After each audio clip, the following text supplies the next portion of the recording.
Et donc, il faut saisir l'immense valeur de qui nous sommes, frères et sœurs. Il faut saisir la valeur du don de la gloire de Dieu.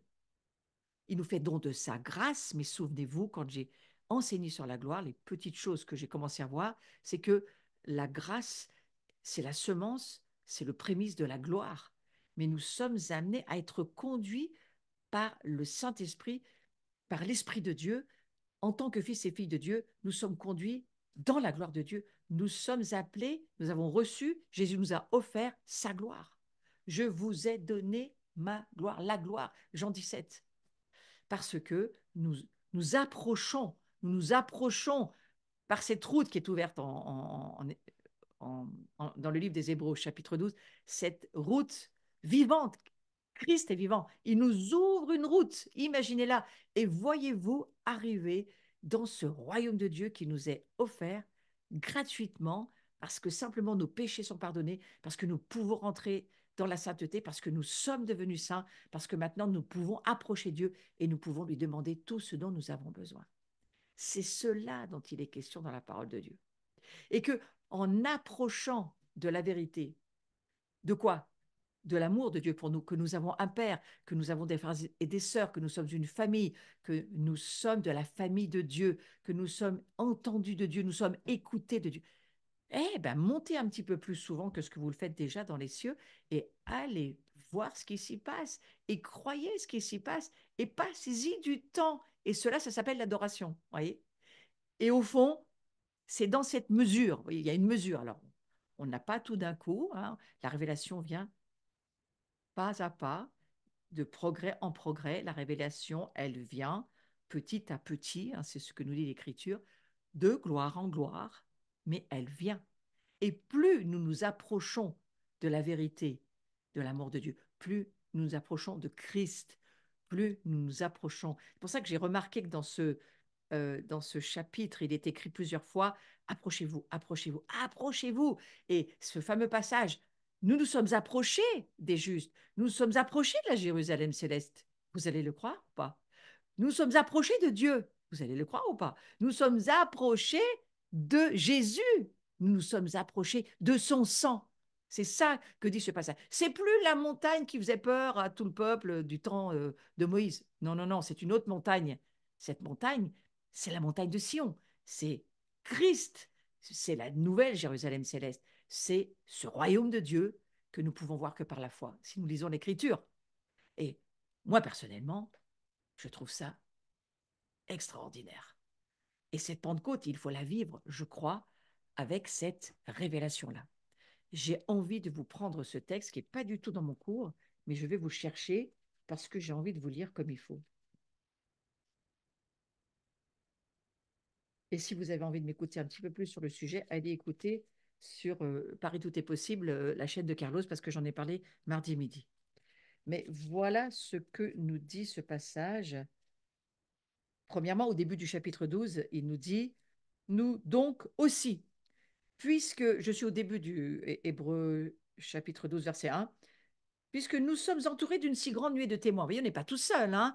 Il n'y a pas seulement les terrestres transformés en célestes que nous sommes, il y a tous ceux qui sont de l'autre côté et qui sont la nuée des témoins, qui sont des vivants, pas morts, mais d'autre côté.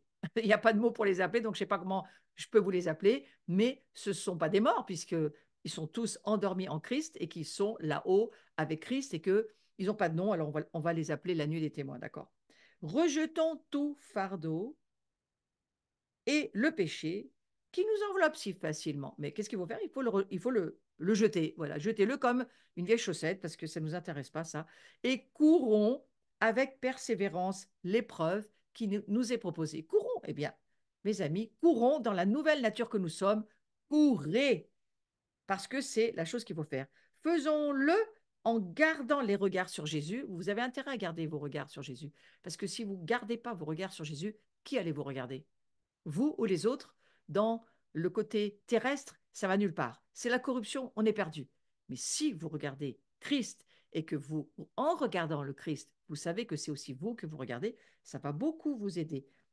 Et j'ai remarqué une chose que j'ai trouvée assez étonnante, j'en ai parlé aussi mardi, euh, faisons le regard dans les regards sur Jésus, qui fait naître la foi et l'amène à la perfection. C'est Jésus qui fait naître la foi. Jésus est la vérité. Et lorsque vous entendez la vérité et vous savez que cette vérité, c'est Jésus, votre foi naît et grandit.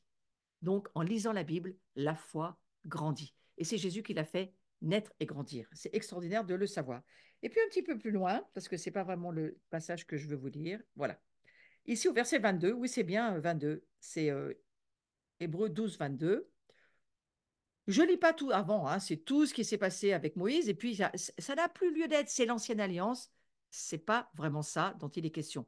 Mais vous écouterez, on a Marc Blanco qui va parler sur cette révélation mardi 11 juin, écoutez-le, c'est intéressant ce qu'il va raconter justement entre la différence entre ces deux voix, la voix, on va dire, du tonnerre, la voix de la peur, et puis la voix de la vraie foi, ce que Jésus va nous dire après. Allons au verset 22. Au contraire, remarquez que c'est écrit, vous vous êtes approchés, d'accord, du mont Sion, de la cité du Dieu vivant, la Jérusalem céleste.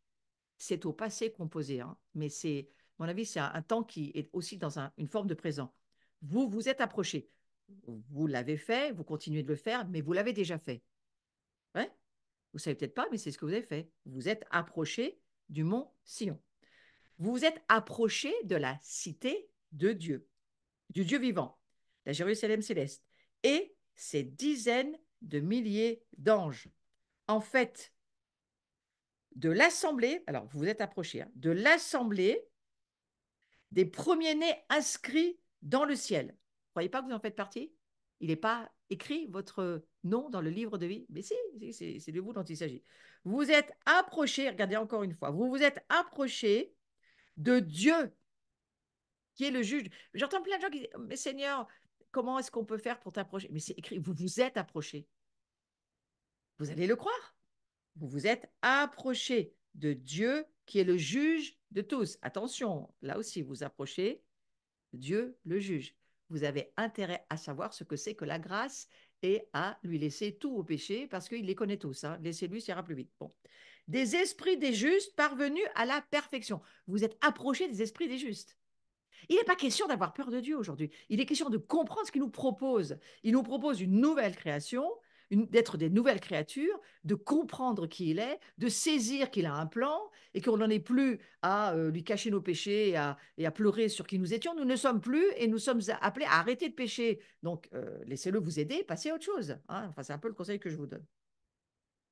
Regardez encore une fois, vous vous êtes approchés de Dieu qui est le juge de tous, des esprits des justes parvenus à la perfection. Waouh, on s'est approché des esprits des justes qui sont devenus parfaits. Ouais.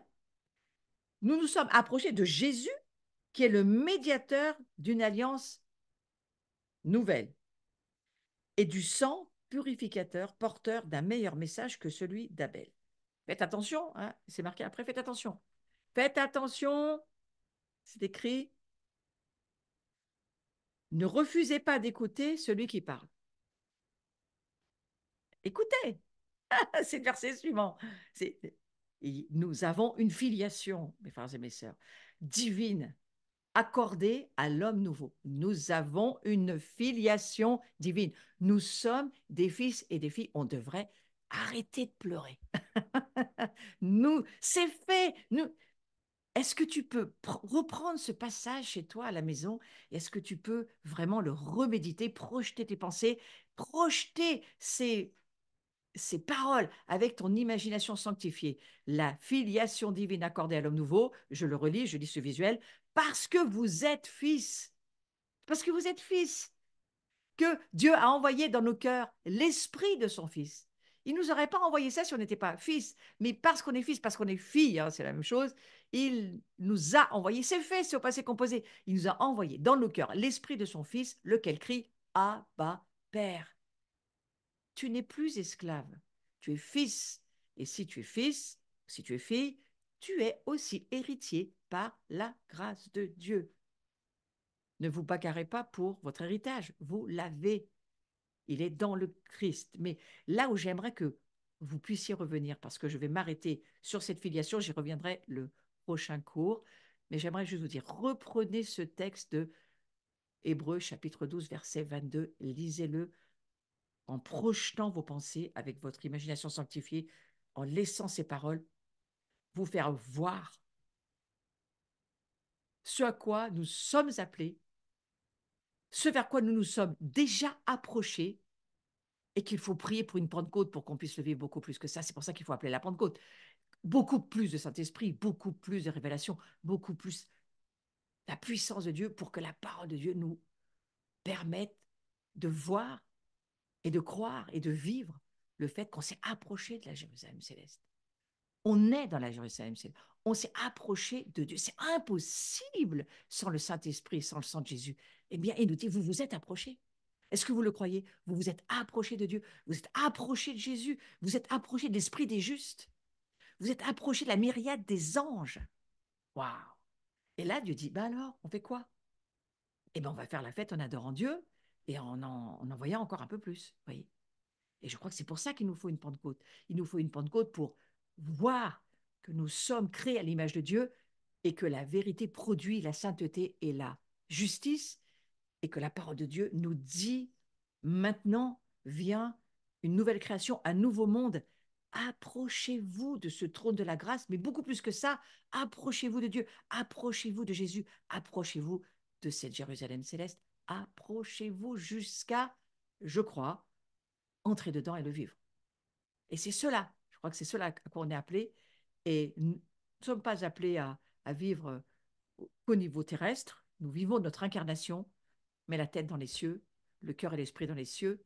Et lorsque les cieux nous disent quelque chose, il faut le faire venir sur la terre et le faire descendre. Je crois que c'est à ça que nous sommes appelés. Cette filiation, nous sommes enfants de Dieu, pas pour rester des enfants, mais pour devenir des hommes et des femmes mûrs, faits, qui vont travailler ensemble, euh, avec une capacité collective de pouvoir ensemble être assis autour de cette table, comme nous l'avons fait pour ce CEDER que nous refaisons tous les ans à Pâques, et puis comme nous allons le refaire de nouveau à la Pentecôte. Sachez que pour cette soirée de Pentecôte, on a Carlos Payan qui vient.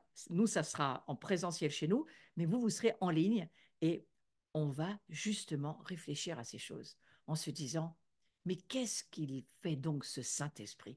Qu'est-ce que la Bible nous dit à propos de ce Saint-Esprit et qu'est-ce que ça signifie pour nous finalement?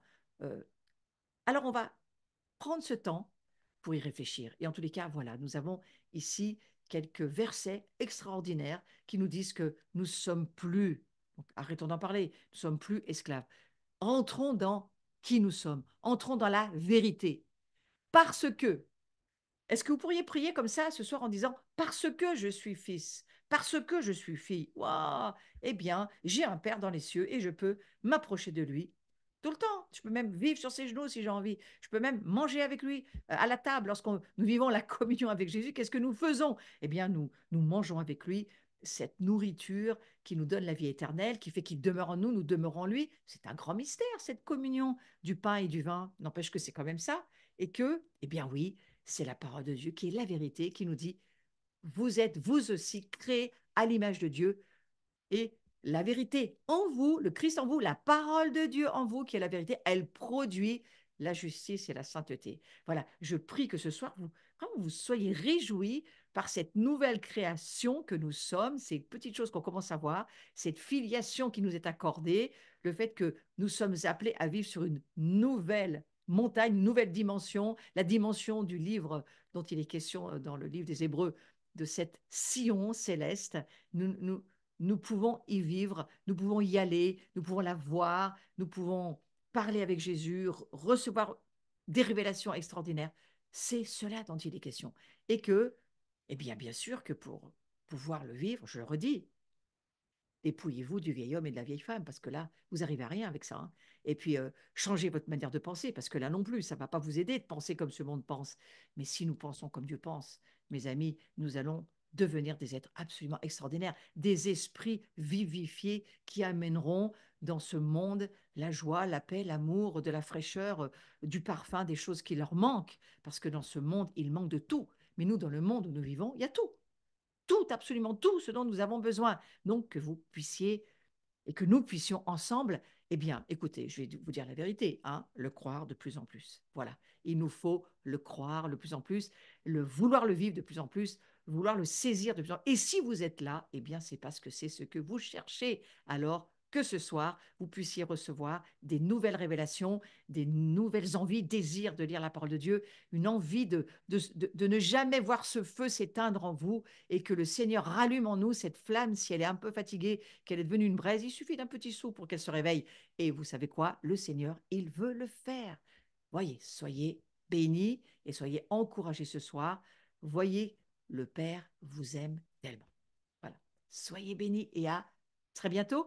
Donc, je vais juste vous donner quelques petites annonces. Prochain cours, donc c'est pas la semaine prochaine, mais c'est la semaine prochaine, le 23 mai, pardon, jeudi 23 mai. Voilà, on se retrouve. De toute façon, vous avez aussi les infos sur le groupe WhatsApp dont vous faites partie. Si vous avez un doute, vous allez aussi voir sur ma page Facebook. Je mets toujours le cours suivant, hein. Des fois, il faut aller chercher un peu en arrière, mais il est là. Donc voilà, jeudi 23, nous continuons ce cours. Le samedi 25, j'ai une journée en présentiel. Vous pouvez aussi vous inscrire en ligne si vous le souhaitez. Et c'est une journée uniquement sur enseignement et puis ministère, guérison, délivrance. Enfin voilà, c'est une journée dans laquelle on veut passer du temps avec Dieu et grandir dans la nouvelle création que nous sommes. C'est l'idée, hein, c'est l'idée. Et pour cela, bien sûr, il faut marcher sur ce chemin qui s'appelle Jésus, qui est un chemin de liberté. Donc le 25 mai, on se retrouve. Sinon, réservez, voilà, le mardi 11 juin, réservez cette soirée. Venez en présentiel si vous êtes dans le coin. Si vous n'êtes pas dans le coin de Saint-Étienne, mettez-vous en ligne. C'est une grande table, il y a beaucoup de rallonges. Nous serons avec euh, David Bouillon, Marc Plancou, mais il y aura aussi Yuval Yannet, il y aura aussi Carlos Payan qui sera en présentiel avec moi, et nous serons aussi avec Jean-Baptiste Alzac, un prêtre catholique que nous aimons beaucoup. Voilà, une famille où toutes les couleurs sont représentées et où la complémentarité nous rend forts. C'est cela, je crois, la Pentecôte.